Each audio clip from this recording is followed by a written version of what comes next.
My wife is a beautiful CEO. Chapter 6. When the police appears, the people in the area start gathering around and whisper to each other, discussing whether or not Yang Chen has bad luck.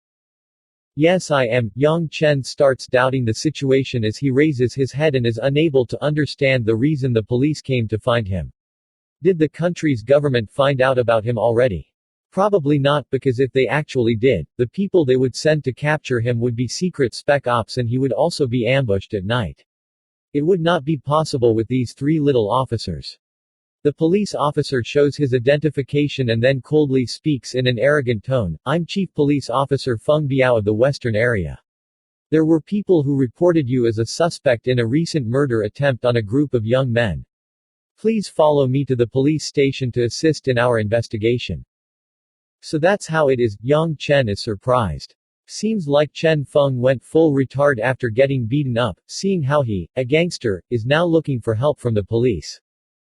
Old man Li standing next to the scene infuriatedly steps up and explains, "Excuse me officers, you are apprehending the wrong person. It is Chen Feng and his gang who came here to collect protection money. What Yang Chen did was just self-defense.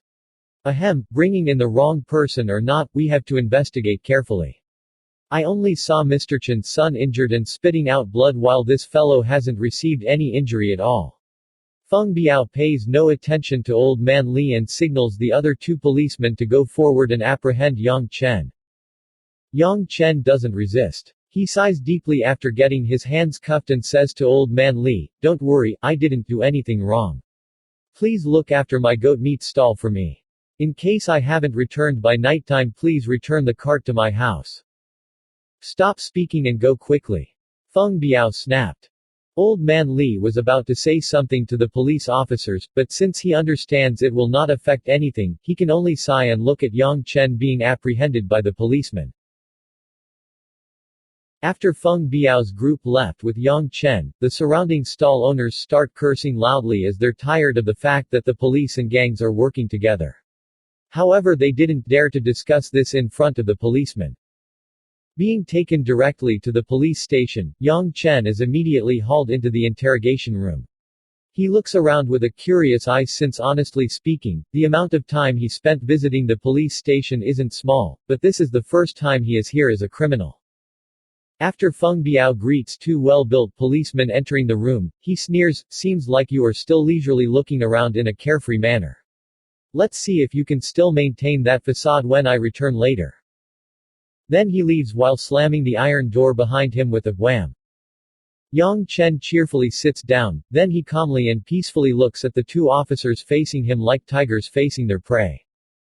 A bearded policeman starts the interrogation.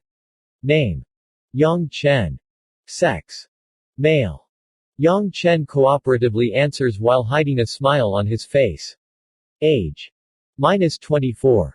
Birthplace: Shanghai. After a series of easy yet frustrating questions, Yang Chen still replies in a relaxed manner. He even happily answers some stupid questions. On the contrary, the two police officers start getting agitated since they are fall. Finally, the dark-skinned police officer thinks of something and asks, "You've beaten up 6 men in the market today, is this story true?" "I didn't want to fight them at all. They wanted to collect protection money, and they started it first. I had the right to self-defense." Yang Chen answers. "I don't care if they were collecting protection money or not, but you threw the first punch, right?" The bearded policeman asks with a malicious grin. Yang Chen nods slightly, "Yes, but I don't think I'm at fault here. At worst I'll go to the court with them." "To court? You're just a fried goat meat skewers seller," the black-faced policeman disdainfully murmurs. He then provides a statement and points at the signature box, "Sign your name here indicating you acknowledge your guilt, and that you will compensate the victim as well." Yang Chen quickly scans through the report that contains enough charges to make him rot in jail for half of his life. Yang Chen smiles lightly with a pondering look on his face. "Mr. Police Officer, I believe this is not a legitimate report. How does it contain so many additional charges?" The black-faced officer fiercely slams the table. "You are saying that we are falsely accusing you. Do you know where you are sitting in right now?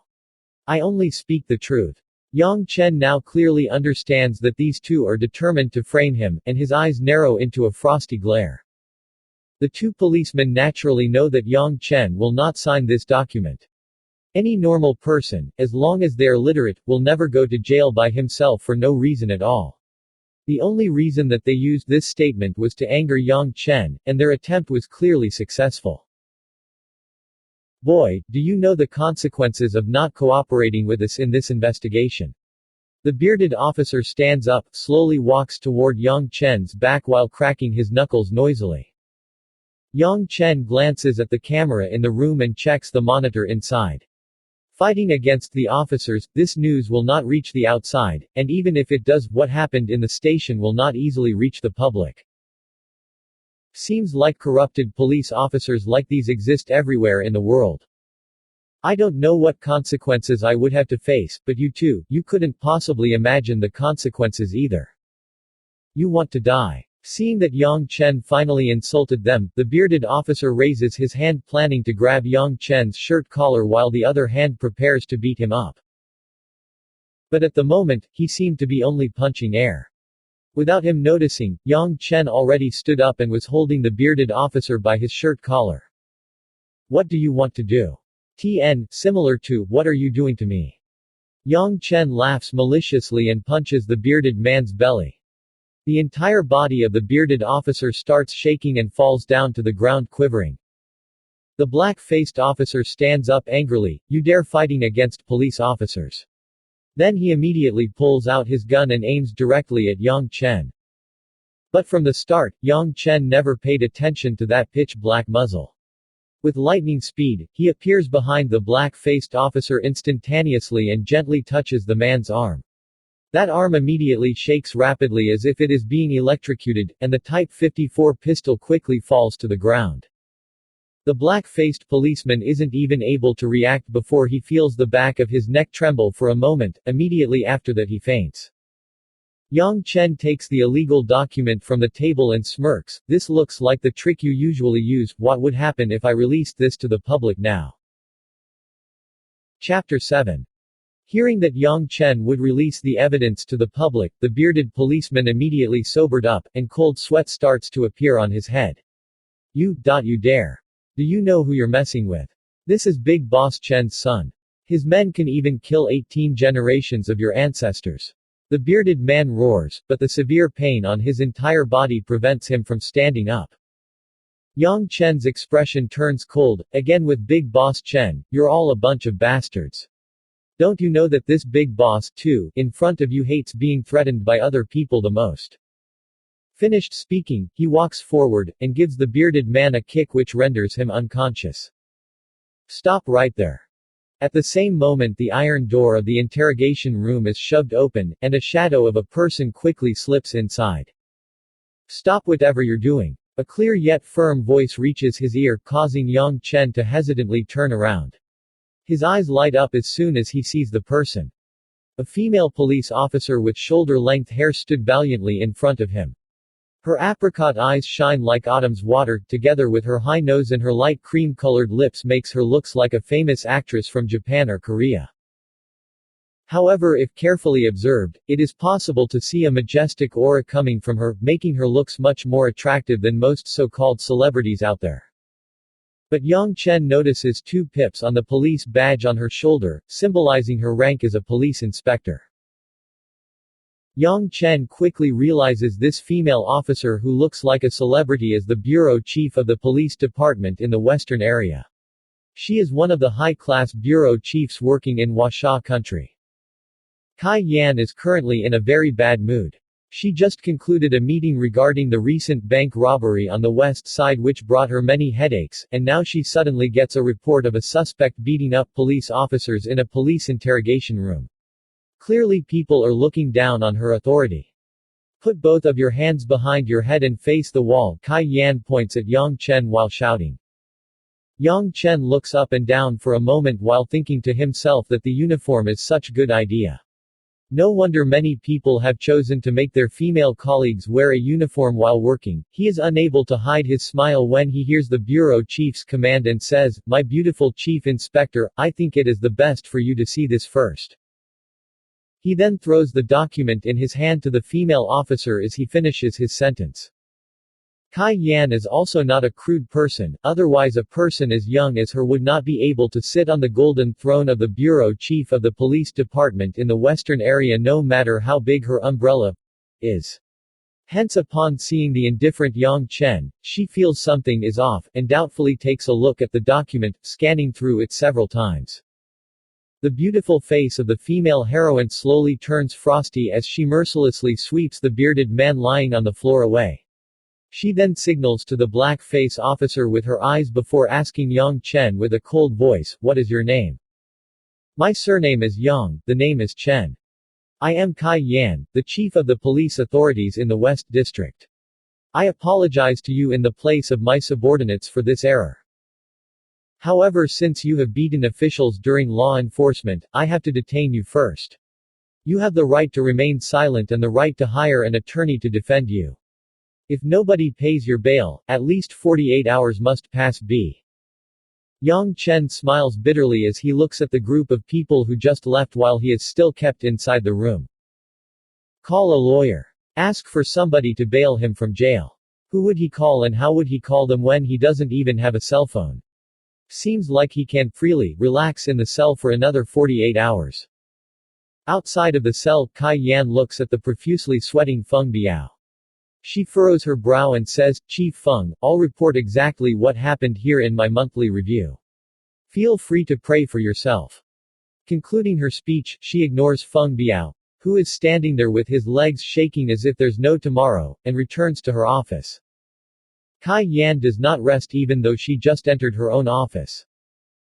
Despite only recently entering the police force not too long ago, her keen senses have always helped her find and crack big cases. This time she noticed some abnormal details since she felt an inexplicable pressure from that young man named Yang Chen. But he has such a gentle smile. What exactly is she scared of? Kai Yan usually is a very arrogant person. She likes the feeling of grasping absolute control over everything in her hand, thus she immediately begins to search all the documents and profiles she has that are related to Yang Chen. Yang Chen's profile is quickly found by Kai Yan, but it contains too little of his information. Kai Yan has just glanced through the file and has already found that his profile is really strange in several parts. 5 years old, immigrated with parents, was kidnapped by human traffickers and transferred overseas, got adopted and was raised by a kind couple, graduated with a master's degree from Harvard University in the U.S., returned to the country the same year. At the end of this simple and barren profile suddenly appears a picture taken in which Yang Chen and Harvard's principal Drew Foster, 5, are in the middle of the school grounds surrounded by the characteristic bright red architectural complexes with the symbol of the school on them. Yang Chen's visage shows great intelligence while he is smiling brightly next to Ms. Foster. Images in the police database cannot be photoshopped, but Kai Yan feels like she is being toyed with. How does a goddamned person with a master's degree from Harvard University end up selling fried goat meat? Furthermore, he was adopted by a good couple, but what happened after the adoption? What about the empty 10 years following that? How did he jump immediately into university? But Kai Yan quickly calms down.